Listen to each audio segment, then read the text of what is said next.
ስሙት። ማንም አድሮ መጥቶ የሚፎክርበት ወንጌል እጁን ተቆርጦ የጻፈው ወንጌል ነው። ወንጌል እጅ ያስቆርጣል። ወንጌል እግር ያስቆርጣል። ወንጌል ዓይን ያስወጣል። እጁን ይሄንን እየጻፈች የምታስት እጅን ቆርጣታለሁ ብሎ ቆረጠው። እጁን ሲቆርጠው ልብ በሉ ምን አደረገ?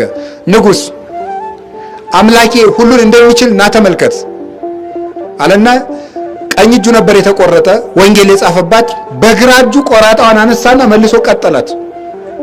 አሁን በዘመናዊ ሕክምናው ቢሆን ባላረገው ነገር አሁን ትልቅ ሐኪም ሆኗል፣ የመንፈስ ሐኪም።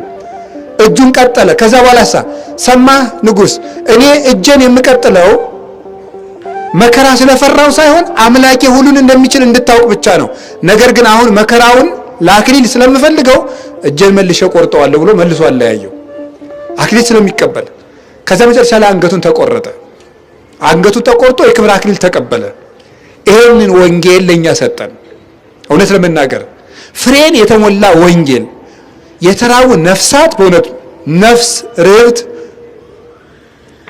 እንተ ጸግበት ታኩተከ ብሎ የተናገረላት ቅዱስ ያሬድ የተራበች ነፍስ አንተን በልታ ጠጥታ ታመሰግናለች የተባለ የተራቡ ነፍሳት ተመግበው እግዚአብሔርን የሚያመሰግኑበትን ይሄን ወንጌል እጁን ቆርጦ ጻፈልን።